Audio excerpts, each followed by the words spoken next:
Why don't we move the TSA outside the building so they could never do anything inside? Okay, but again, you just moved the risk.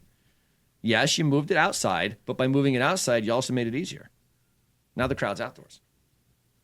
Those are just simple things. Like you hear people go like, okay, so it's really common sense when you break it down like that. Yeah, when you break it down like that, it's totally common sense. Very easy it's to like, understand. oh yeah, we're doing something different, but you're just moving where the Correct. bad shit could happen. That's your first element of it, is start with the easy things. Now you look at what complications does that pose. Like I said, I moved the line from here to here. Okay, did you help them or did you make them more of a target? So, I ran for school board, right?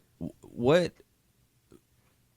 are some of the things that like you could do to protect a school from, let's say, a couple months ago they had a kid show up with an AR-10 from Wilkes-Barre wanting to do damage. Okay. I've walked through those metal detectors many times. They don't seem to work well. So, like, what do you think is something that should be going on in schools? Just to keep the kids safe. Because you and I had a conversation once, and you were telling me about the Dark Knight shooter. Mm-hmm. And can you tell me what his path was that night? What was it? What was his name? What was the guy who? Do you remember what his name is? He had like the orange hair and shit. I don't remember his name. The Adam. yeah. Was it Adam? Yeah, Adam Lanza at the movie theater. I'm not in sure. Colorado, he was right. Yeah. Colorado I forget his theater. name, though. Aurora, yeah. Colorado. How did his day start? Well, the thing with him is he drove past how many movie theaters? Well, we don't know this. The public does not know this. They don't know this story. The movie theater that he chose was in a gun-free zone. And the movie theater itself had a no-gun policy. And why did he avoid the other theaters? For the obvious reason. You didn't have that. Again, terrorists want what? The highest chance of success. If I have an area I know there will not be a weapon, that's my best option. If the next area I can't say nobody will have a weapon, then I'm clearly going to the one that does. It's path of least resistance. It's the same thing for a school. If it's an easy thing, then obviously that's where you start. You know what I mean? It's a misnomer. It's a no-brainer. I mean, so when you talk about schools, it's just simple fundamentals. How many people have access? How many points of entry do you have? And how do you secure that? It's not rocket science. It's just having a good, solid plan built by your facility. It's not a one-size-fits-all. But the problem that we have is ensuring that we're compliant with that plan. If you go down to Uvalde, the door was propped open. So in every one of these situations, we have a bad person that wants to harm, and then we have people that fail. That's what needs to stop. The system will work. The checks and balances can be effective. You can never say it'll be effective 100% of the time.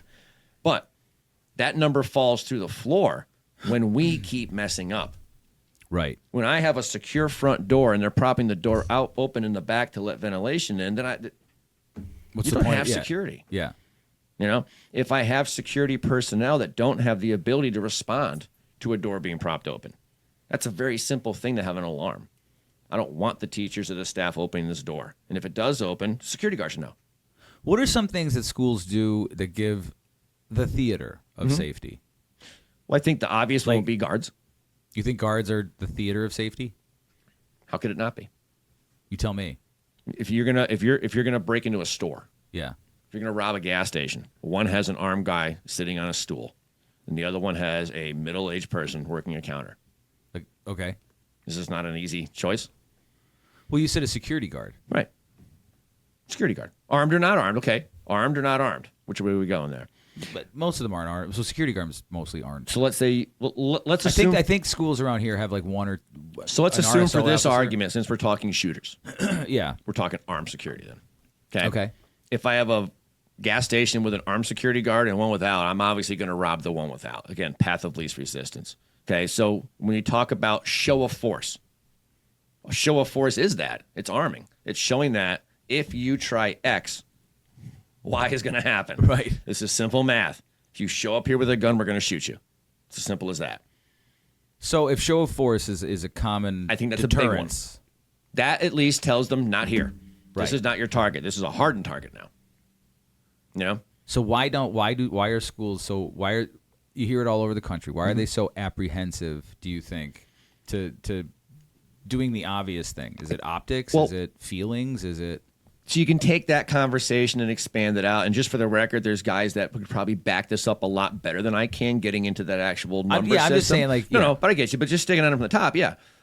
We can look at events where there were school shootings and the response time from the single-armed officer was too long. Well, then that's simple math. There's a process to that. You don't have, you know what I mean? The same way we look at everything for security, like we talked about securing an event. It's area, risk, and then I start doing math. How many people do I need to apply adequate coverage? So too often in society, again, we don't want to take a lot of time discussing this, so we just want to throw a fix at it. I have a problem, get an armed guard and put them at the front.